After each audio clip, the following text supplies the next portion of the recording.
Hey everyone, I'm Corey Cummins, the founder of Manly Convos. I created Manly Convos to destigmatize men expressing emotions, being vulnerable, and taking steps to work on their mental health. I wanted to do this by having open and honest conversations with men who have experienced the power of therapy and by talking with mental health professionals about specific topics which are impacting men. I hope that listening to our hour podcasts will help men take steps to improve their mental health.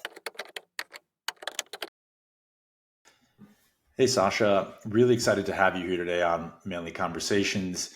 As we discussed, the goal of Manly Combos was to really help destigmatize, therapy, mental health, and also men being vulnerable to hopefully help men take that step to go seek help and to feel comfortable about doing it. Now, obviously you and I have known each other for a long time. You were my therapist for a while. The show, we're kind of the way we're breaking this up is some of the conversations we will have with actually men that have gone to therapy and seeked help.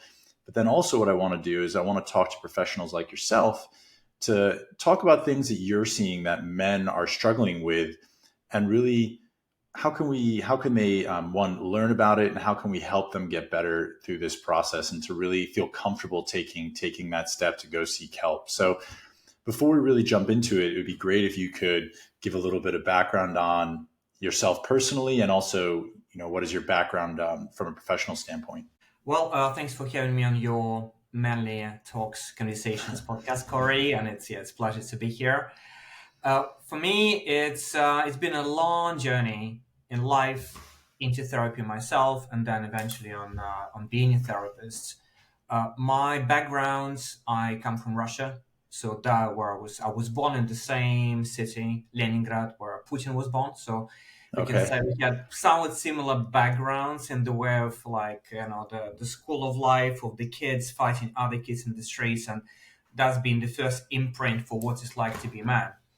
It's just I hope that I've moved on from there, but from what I'm seeing, Putin hasn't really, and that leads to lots of issues with the country. And so I grew up. It was 1970s, 1980s, so it was still Soviet Union. I was brought up by my mom and my grandma. So actually, I didn't have a role model, a manly role model in my life, which is kind of was a blessing and a curse at the same time because I didn't have a bad role model to imitate, but then I have no one.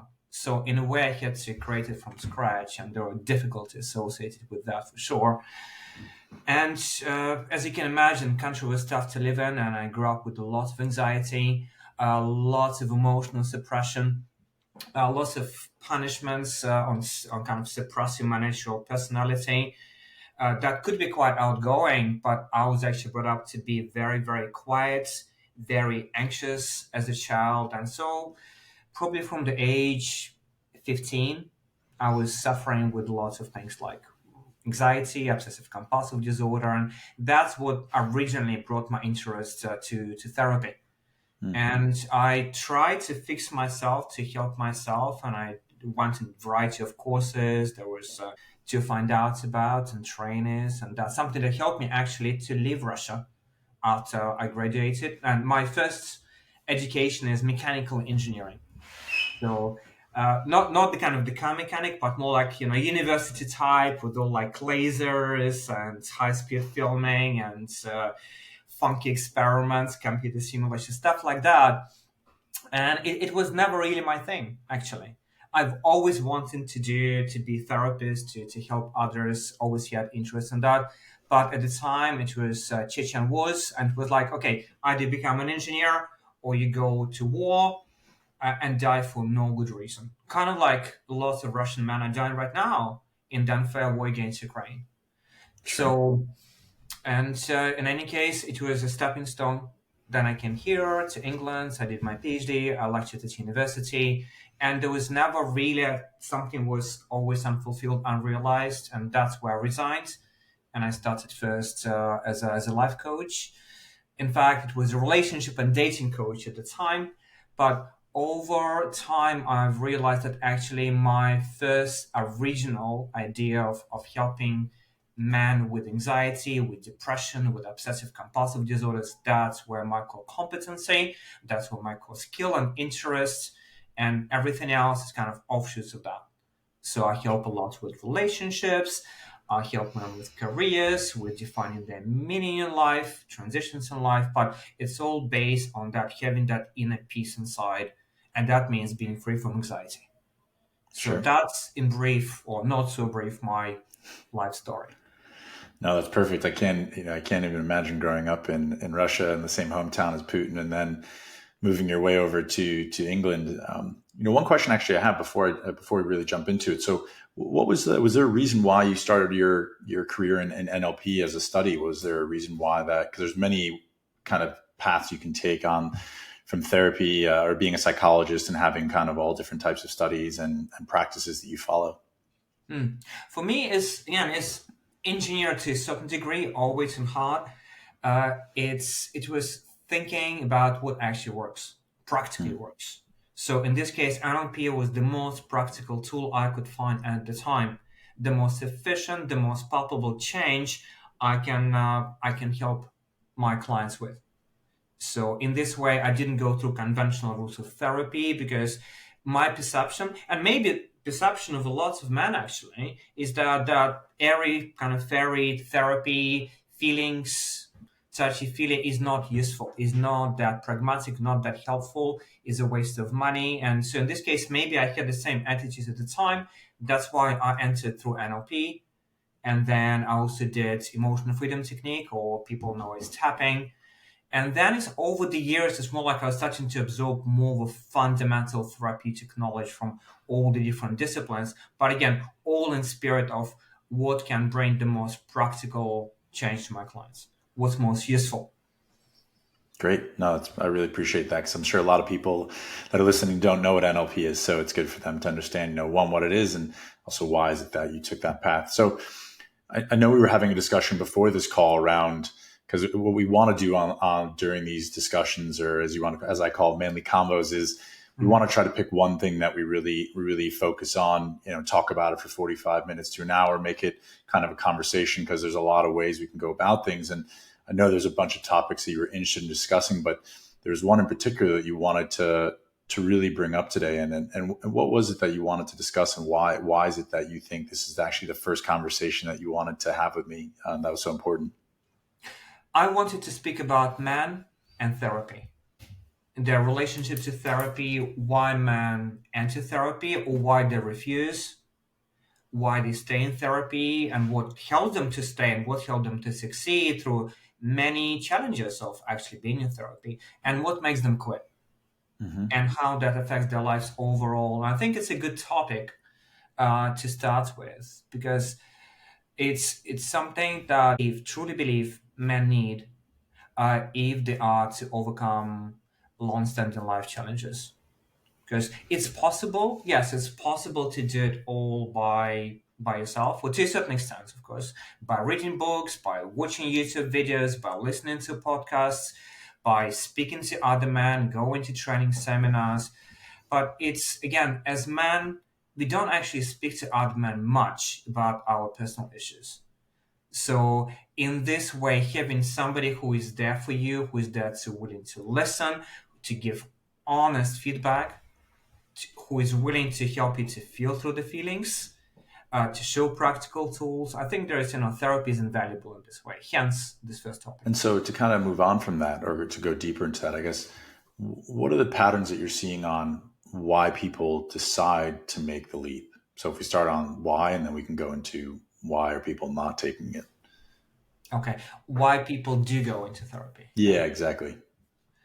Well, I think it's either they themselves get a realization that something is not working, or somebody else quietly or maybe loudly tells them that that's the case, and that's maybe their kids or maybe their partner or wife, girlfriends, boyfriends tells them that actually Or things don't friends work. like me who urge Yes, them into yes. do Or it. good Yeah. friends, or good friends like you, because a lot of friends, they just like, okay, so you don't speak, I don't speak, we just don't discuss any personal issues, we just do things together, and when there are challenges, we compartmentalize and don't speak about them. But good friends, yes, they do and say challenging things, including like, look, man, you need to go, you need to get some help, or there is something that it can be so much better with, more peaceful.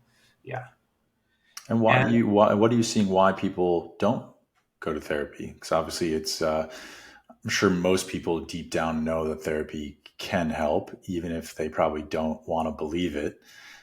What are the patterns you're seeing with men that like why they won't make the leap? there are lots of reasons. There are lots of reasons. Some of them are exactly what you said at the very beginning of the call tonight, about the stigma of therapy.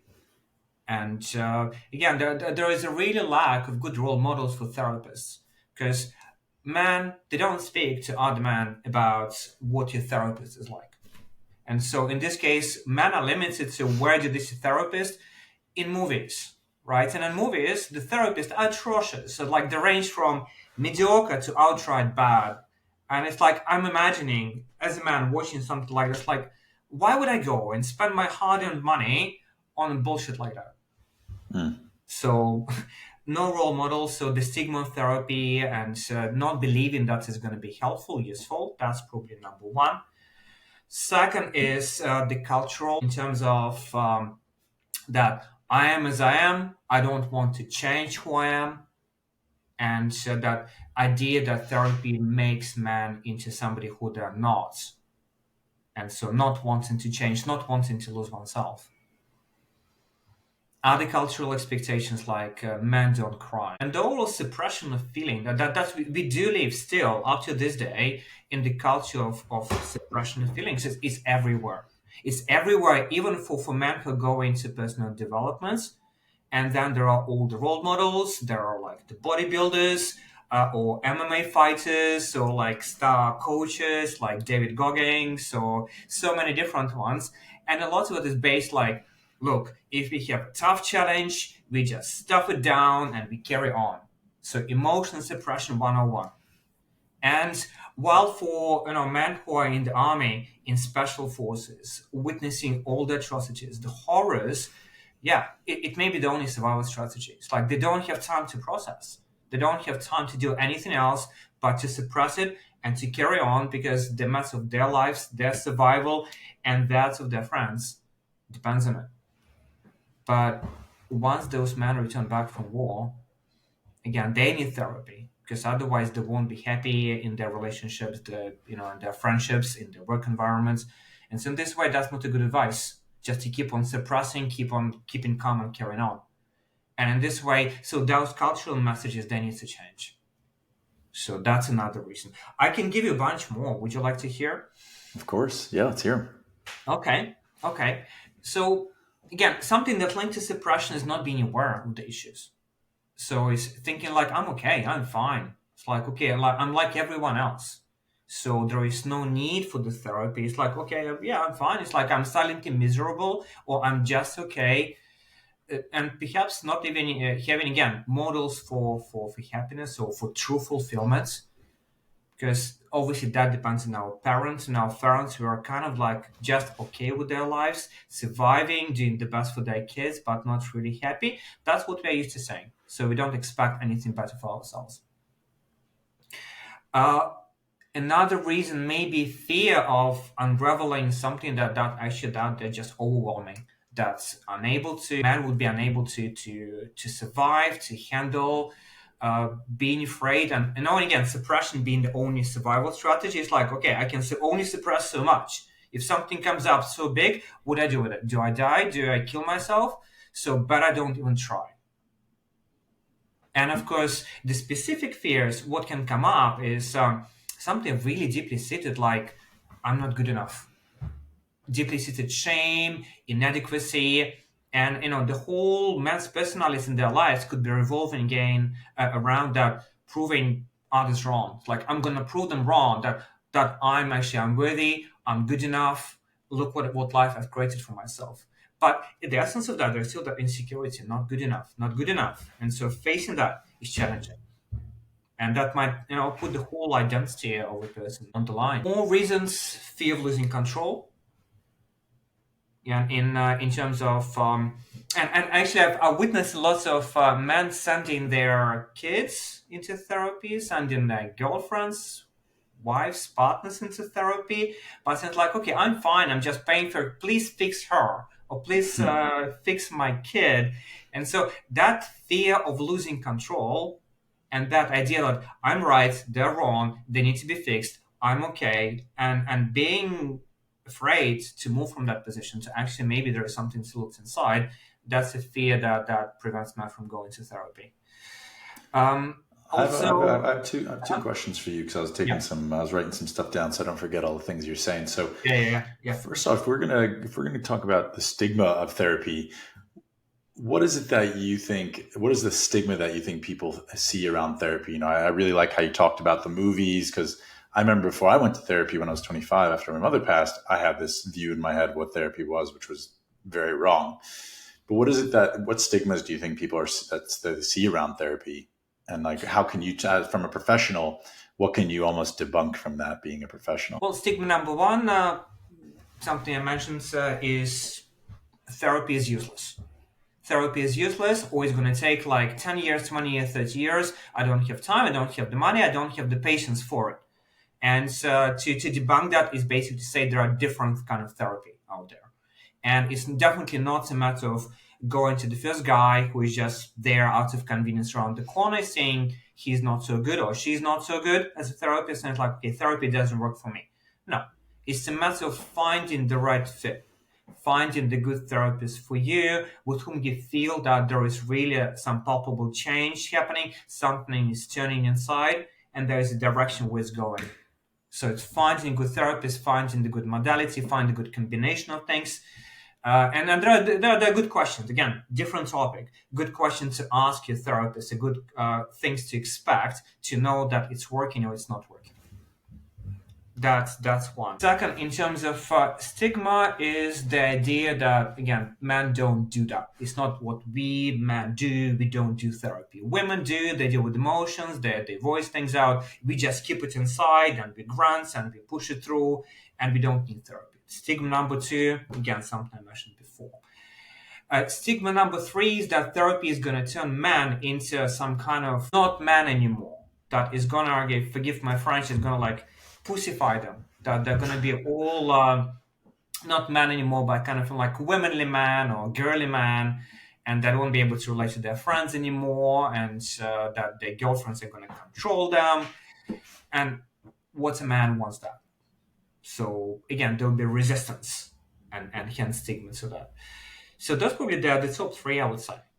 Now it's interesting the third one you brought up because that was actually be my second thing that I wanted to discuss with you is because it's something that I have seen when I've talked to certain people about it is that some people have said they're afraid to open up the floodgates because they're like, if I dig too deep, whatever it is, and I'm going to be emotional all the time and I'm not be able to kind of come back to it. So I guess, how would you say, like, how would you how would you debunk that? So like, what would you say to someone that says that to you? So actually, it's just going to make me really soft and, as you said, girly like, which, both you and I disagree with that statement. But I guess, what would you say against that to them saying, actually, this isn't going to make you, change as a man in a way. You can still kind of be the person you want to be. Right. I think the idea that therapy makes men soft, it's loads of rubbish. So if anything, I truly believe that therapy makes men stronger in the way that it makes them more responsive, more sensitive to their own needs and needs of others. It makes them more resilient in the way of being able to feel through the feelings. Because the biggest fear of them all is fear of feeling the feelings. And so if a man is capable to feel through his anger, through his shame, through his sadness, through his fear, and evolve through that feeling to the sense of peace inside, to the sense of strength inside, that man can accomplish everything they've been doing before and more, just better. So in this way, in my mind, it's my true conviction that therapy allows through that introspection to develop that solid inner strength that just adds so much. So it's like, make analogy with the car. It's not only what it looks like on the inside, what paintwork, what it looks like, but it's all the inner workings. older idea of how to be strong, of how navigate any kind of emotional landscapes. No, the one thing you said that I really like was be able to feel through the feelings.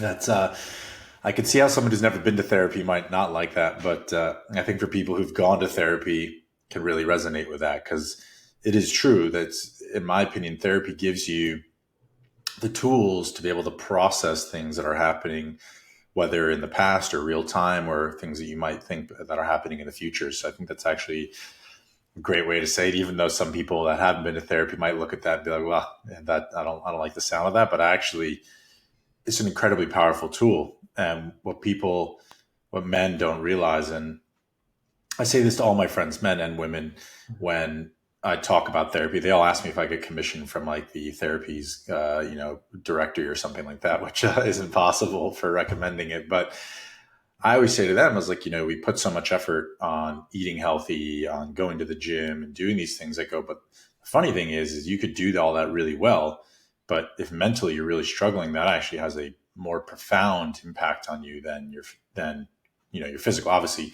this is not me saying eat unhealthy and do whatever you want, but that you could be in the best physical shape of your life, but if you're mentally and emotionally really struggling, it's going to have a massive impact on you I physically. agree, and I would add to that. I would, I believe, truly believe that uh, being able to navigate the emotional inner landscapes, it's something that would actually help man with their exercise regime, with their nutrition, with their energy levels. There's just so much, and there's a solid science behind all of that. Like man is not having the skills to deal with his emotions, he'll be stressed. He'll be stressed. It's not a question of whether it's emotional, or it's a matter of how much stress and what to do with that stress. And some men will go and have addictions, drink, have coke, whatever, something, some kind of addiction to get away from that stress, or how they suppress it. But that stress leads to high level of cortisol. Right? High level of cortisol leads to higher level of insulin, and high level insulin leads to higher weight gain. Mm. So in this way, it's like I know there's some men that go to the gym, so like I want to get to be fit, to get in shape for summer, to look good. It's like yeah, sure, but it will be incredibly hard with a high insulin level. And how do you lower insulin? You need to work on the stress. So in this way, they might need to work out less if they go to therapy. One example. Second is again high level of cortisol, high level of insulin. That's there. Higher blood sugar level. We are speaking about early onset dementia. It's like, what's the point to create a wonderful life for oneself only if you get like dementia when you're 60 or 70? It's assuming everyone wants to live till they're 90 and be fit and be healthy, and so it just makes sense. To me, it's really like that. That's a true investment into the future, into the old age, into health is really going to therapy. Oh yeah, and another reason, of course, if somebody got a lot of stress, they're going to eat a lot of the energy. Brain takes so much of their energy every day, and a stressed brain takes even more. So releasing all of the stress frees the energy for everything, to work out, to work, for relationships, for ideas for the future, for creating a wonderful life. So, No, I actually didn't even know that. So it's good. It's good to know, because I would have never. I didn't had no idea that being stressed causes insulin increases. I guess that'll be the reason why I can't lose weight. That'll be my excuse. Even though I eat desserts and drink. But no, it's really interesting to know that. I'm sure a lot of people listening will be like, "Wow, I can't believe that." And it's actually really interesting when you think about that long term with dementia and things like that. There's all these things that we don't really think about long term, about not only mental but physical, all the things we put into our bodies, whether it's from mentally or into our mouth or on our skin. All these things end up adding up and having a compounding effect to our long term health. And obviously part of it is just genetics, but another part of it is also how we treat ourselves mentally and physically and emotionally. Now, I actually had a note here because I remember we were talking earlier about this. Is so one thing I really like what you said was you wanted to discuss how what are the personal qualities needed for men to succeed in therapy. okay. Yeah, I think that's a very important question. because not, and it's not like some people, some men are not cut for therapy. It's just some men don't have necessarily the skill set, internal skill set, to succeed in therapy. And again, it's not because they're not good enough. It's just simply they've never learned or didn't know that that skill set is needed. The qualities, I would put the first quality that's needed is courage. Because again, it's scary to feel through the feelings. So in this way, courage is what is necessary to make that first phone call, to engage with the therapist, to sit there, to share something that could be deeply internal, emotional, and something that can lead to that overflow of emotion that can be unfamiliar and really outright scary. So courage is number one. Persistence, I would put it number two, because therapy is not something that one, two, three, four, five, six sessions and you're done. They're always the next level. And in this way, it's being willing to work through the difficulties, being willing to do that, the work in between the sessions. Because say if a therapy is just once a week for an hour, then what do you do the rest of the days, the rest of the hours? Is being willing to keep the same learnings from therapy, to practice, to experiment, to continue doing the self work. And for that, that kind of the determination and persistence is key. So Flexibility. Yep. one question I had around courage. So this might be a difficult question to answer, Hmm. but if someone, because people can be stuck and they can be scared to take that step and that leap.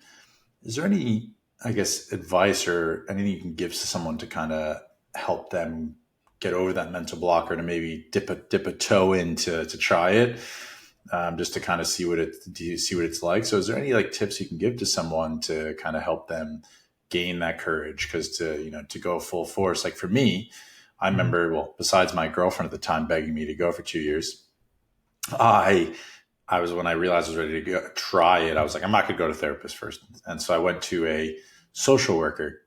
And the woman was really young, and but either way, she asked me certain questions, and it felt like a safe space. And then when I walked out of it, I was like, okay, actually, maybe I should go speak to a professional. Hmm. But that was kind of my journey. But is there anything that you think could help people and where they're at if they're a little bit stuck to take on that leap? Okay.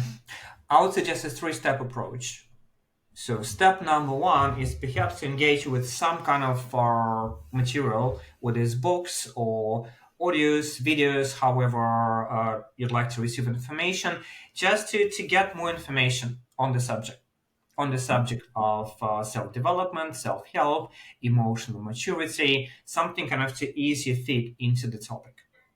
And start reflection on yourself, what could be different issues, what is on the table, kind of to evaluate, okay, what's the scope therefore, again, not fully, that's the therapist's job, but at least to get some idea where you're at and to make the topic more palatable, to get used to it.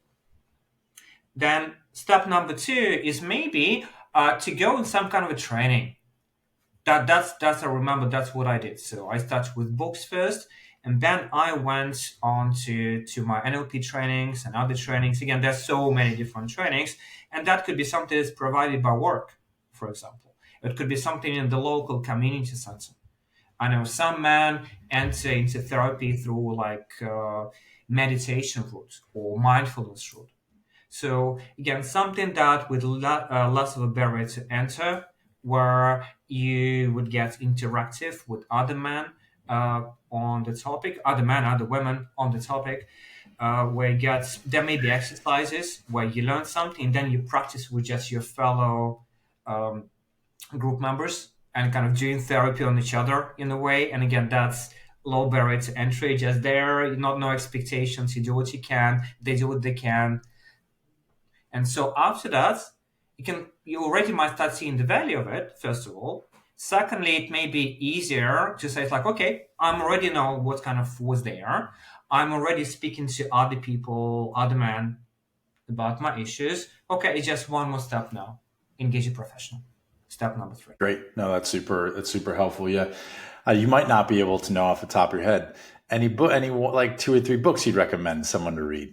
Okay, well, I know this is a tough one. I didn't give you any preparation for this, but I figured I was like, maybe he has one off the top of his head he'd recommend. Well, I can tell you the books that I really found helpful is still on my bookshelf somewhere. Okay. That's an old book, but that's really helped me to make a transition. One of them is You Can Have What Okay. You Want by success coach Michael Neal. Okay. And that was a really practical book uh, in terms of really devising what is that I want from life and asking all the kind of right questions because lots of men who come to me they don't know what they want. They say Mm. they do. Sometimes they don't even say that, or sometimes they say they do, but really what they say are just the cultural expectations, what their parents wanted for them, but not truly what they want for themselves. This book would help men to really find out what that is and what are the blocks to get in it. So that's book number one. Second is there are a couple of books on the subject of self-compassion. So one of them is by Kristen with a K, Kristen Neff and EFF called Self-Compassion. And another one by Christopher Germer called The Mindful Path to Self-Compassion. And they're both good. And the reason I'm mentioning those books is I truly believe that kindness to self, being willing to give yourself some slack, to be gentle with yourself, that's something that can help a lot. That can release that tension on the inside enough to proceed to the next step. So that's number two. Let me have a quick look on my bookshelf, see what else would I like to recommend. All right. I think these are all the books I need to add to my Amazon wish list now. Right, right. I've got like I'm probably reading 2 books a week while listening anyway. Okay, I was like, you Uh, read 2 books a week? I was like, how? Like I could. I actually can't do audiobooks. It's for some reason I struggle to really truly listen and pay attention. I'm always impressed by people that can do audiobooks. I need to sit and read to truly focus. I think it's everyone to their own, right? So some prefer really Kindle or paper books. Yeah, Some yeah. prefer audiobooks, and it's doing whatever works as far as the information getting consumed. Okay, well, let me pull one. Oh, there's so many books. Now as I'm looking at my bookshelf, I'm just pulled for choice. Well, So I'm let's do looking top. We'll do top okay, five. why three? I can recommend 23. We'll do top five. Okay, so You're Not Your Brain Okay. by Jeffrey Schwartz. Okay. And that's the book of how not to get kind of consumed by one brains and stop believing deceptive messages. Mm. So, and that's the guy who wrote it, Jeffrey Schwartz. He's a specialist on OCD, obsessive Okay. compulsive disorders, and so he develops a method, brain lock, of how to deal with OCD. But here he expands his four-step method to changing bad habits, ending unhealthy thinking, taking control of your life. So it's really hard to be able to see the thinking for what it is, take a step back and say, hold on, these are just my thoughts. I don't need to believe them. I don't need to take them just as they are. I can make my choice. I can refocus on something else. And that being able to be observant to your own thoughts, that's very, very powerful. And I of feel like course, everybody. I feel like everybody could use that. yeah, and of course, men come into from different pathways. You know, one of the pathways is again is meditation, mindfulness, being able to step away from one's own thinking. So that's also any books in meditation, mindfulness that would be useful as well. Another book that somehow just was next to the previous one. It's a great book. The book called Not Nice Okay. I like the cover. by Aziz Gazipura. And it's the subtitle there is Stop People Pleasing, Staying Silent, and Feeling Guilty.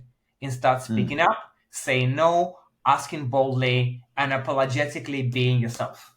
I think that's a wonderful book because again, lots of men they just accepted kind of their station, so to say, even though they might not want to admit that, but it's more like expectations again from the society, from the culture, from teachers, from the college, from parents, and a lot of it is not really looking inside and saying what do I want and how can I assertively declare that, but a lot kind of fitting in and pleasing others and staying silent, and in a way again it's suppressing what they've truly got inside. That book helps to counter that, so I think it's valuable. Well, thank you. You have to give me the link so I can put them on in the YouTube description for people that watch the video. So And no, if you that's give great. me 5 minutes, I can come up with another link and put it in links as well. Maybe you can send it to me afterwards. You can put in YouTube. I Sure. guess one thing for people that are watching, because I know that this topic is really just around the helping people kind of take the leap. It's not even really going deep into kind of maybe specific topics men are struggling with. But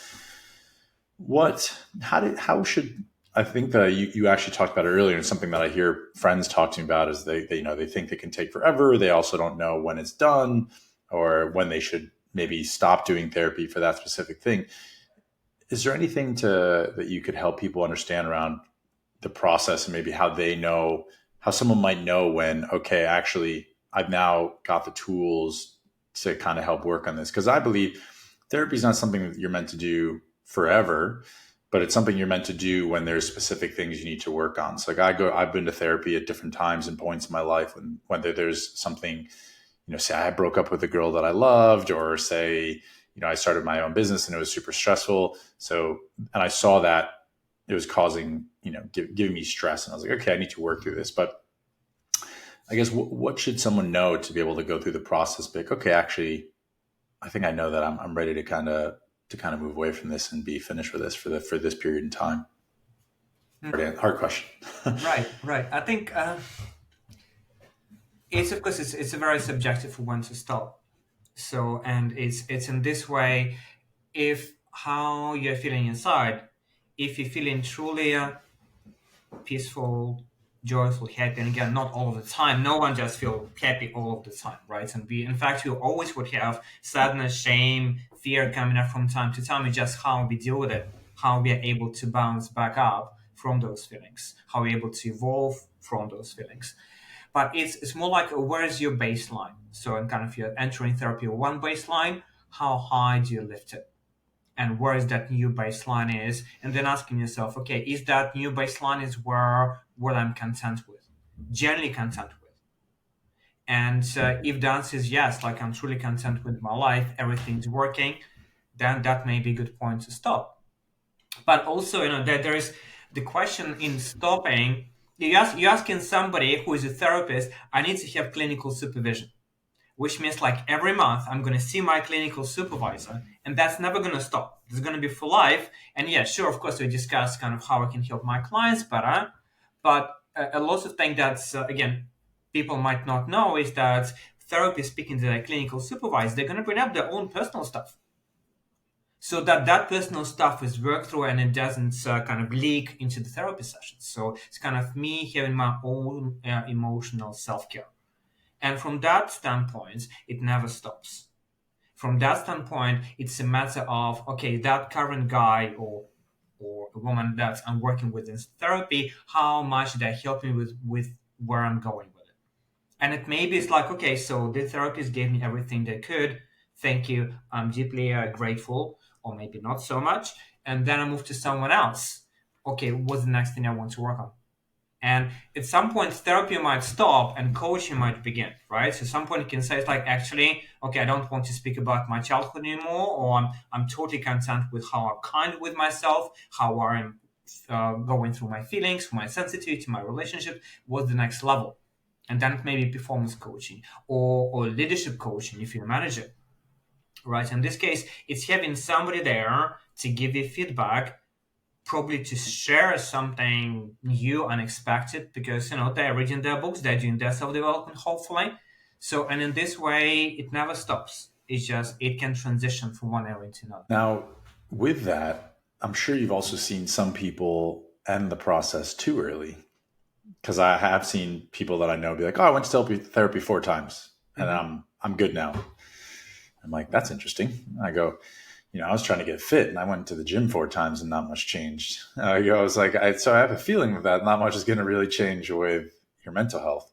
So I guess why do you see people ending it too early? Sometimes something gets triggered that seems unsurmountable and too scary to deal with.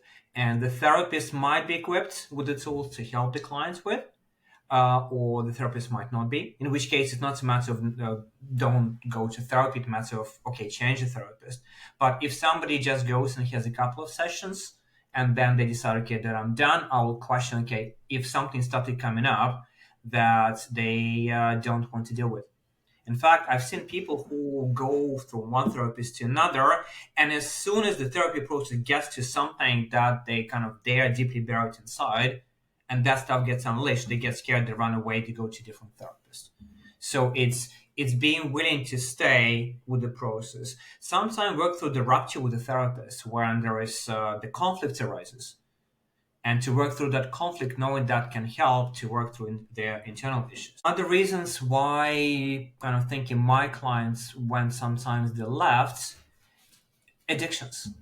So we are working like on all the issues around. One got like, you know what? I think you've got a coke addiction. So let's address that. Or see, that's a sex addiction. Let's deal with that. And it's again the addictions, because it may be for some men that could be one of the only coping mechanisms. It's like, okay, I suppress, or so much suppress. What do I do? How do I release stuff? How do I go away from my pain? Okay, I go and engage in my addiction. And in this case, I have no judgment. It's like coping strategy, lot better be coping strategy than for men to go and kill themselves. So let's go and better have an addiction. Okay, controversial thing to say, I know. But at Well, the that is same better than time, killing yourself, so it's a fair statement. so, but when it comes up, it's again, of course, it's a job to therapists how to bring compassion, to not saying it's like, oh, you've got an addiction, shame on you, right? It's like, you've got an addiction, there must be pain underneath. Let's work with that pain so you have choice. You can still do the thing that you were doing with alcohol, drugs, sex, computer games, whatever that is, or you have choice of not doing that anymore and doing something else instead. But that decision point of being willing to look into something deep inside, especially when it questions the coping mechanisms, that the reason men quit therapy prematurely. Is there, and I don't know if this is possible for you to answer, is there anything that, any kind of thing you can give to men? So if they're in that moment where they're like, oh, this is about to start hitting a chord, I don't know if I can handle this. Is there anything that they can do or to kind of help them be, to kind of get over that hump? Or is it just they have to have the courage to do it? Well, my job as a therapist is to really make sure, first of all, to be in the place myself where I don't see as anything is wrong with them, with my clients, that there is nothing that there's to fix. The perfect is there, and that's my true belief, that everyone is fine as they are. It's just more like they come to me, and maybe I can help them to evolve and to feel happier, but there's nothing wrong with them ever. So in this way, it's coming from that non-judgmental place, and hopefully inspire that sense of them not seeing themselves as being wrong in any way, but saying it's like, okay, there is something here that needs attention. I'm not wrong. I'm not bad. I'm not a shameful human being for that. It's just something to address, and then inspire them to be kind to themselves. So again, that self-compassion, being kind, being non-judgmental. So because there will be already as tough as it is just to work through whatever feelings coming up, that self-judgment is like adding insult to the injury. And one thing that I haven't actually asked, which is something everybody struggles with, is how do people go about finding a therapist or finding someone to speak to? Are there any tips or things you would recommend to people to find the right person? Because people might not have a friend that's been to therapy yet. So it's, you can't always get it through someone you know. So any recommendations you have? Well, usually people probably ask their friends and then go by recommendation. But if they don't have friends, in that case, it's probably online. So it's either online or offline. You can go around your town, a city, and see it's like, okay, where there are therapists out there. But again, that's a long shot, because it may be a good fit, or it may be just a generalist therapist speaking about like all the different topics, but never going deep into something. So I would personally, what I would do is like imagine that I was that 17-year-old myself when I was like, shit, I've got all that OCD and anxiety. My life is fucked. What I'm gonna do?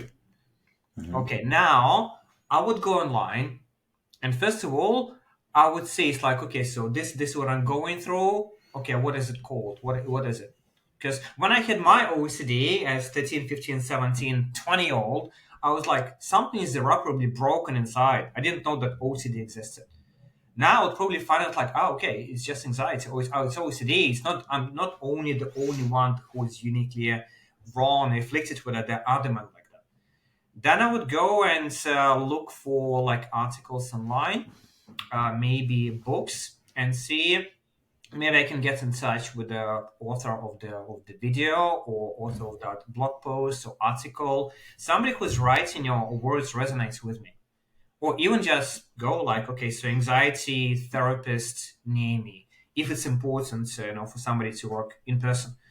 Like personally, I do so many sessions online, and I think the world is just so much bigger when we can reach each other online, and while limit ourselves in this way. I would just go online and see without any kind of near me, okay, who is anxiety specialist or who is a Hmm. relationship expert, who can help me with my I don't know, anger issue, or to work through my grief, and Say then I they do say it like that. they don't know the person, so it's not a referral. Is there anything people should be looking for just to almost do like a vet check, like a, credentials check of something or anything? Is there anything they should be looking for or asking to, kind of create some credibility or anything for the person, given it might not be a referral?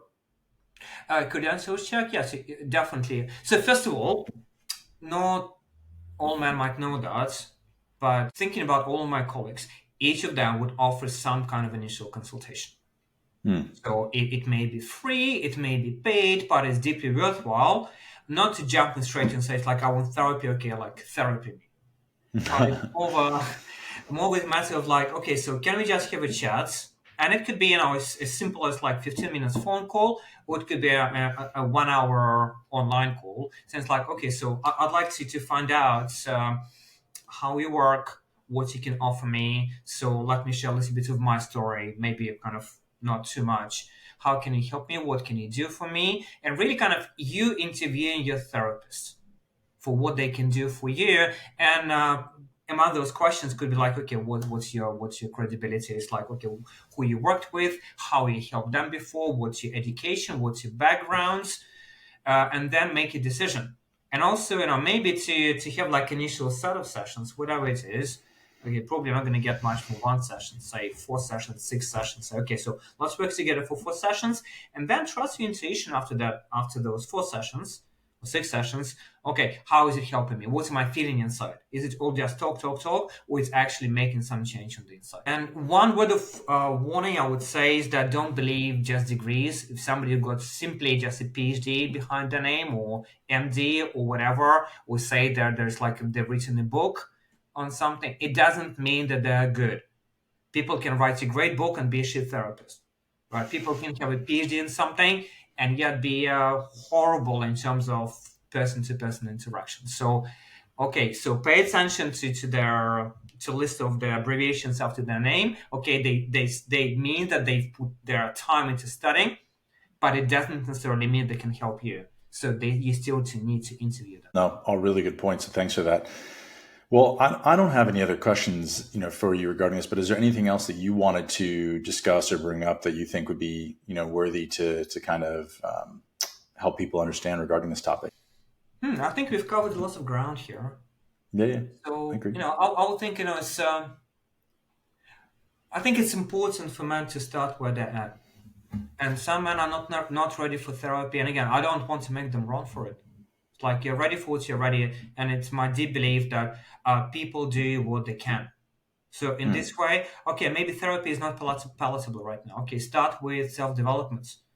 So start with books on motivation, on performance, on success, on becoming rich, wealthy, on getting the girl or a guy, having your relationship sorted, and then from there, it's a much easier path to something like, okay, so I've done that success coaching, or then can I take one more step into actually working my emotional intelligence, and knowing that those topics they're mutually complementary, and they can support one another. The therapy can turbocharge that motivation, success, performance coaching, and vice versa. Having awareness of NLP and all their success methodologies can help to take that those necessary steps to engage in therapy and to stay in therapy. No, that's perfect. No, I really agree with all those. And first off, thanks for being the first mental health professional I have on our Manly Convos, and hopefully we can have more of these. I know there's a lot of interesting topics you and I have discussed before, and yeah, looking forward to seeing how this evolves, and hopefully some of the insights you've given will help someone in their journey. So thanks for coming on. You're very welcome, and it's my pleasure to be here. And as you said, there's so many topics to speak about. So yeah, call me when you need me. Perfect.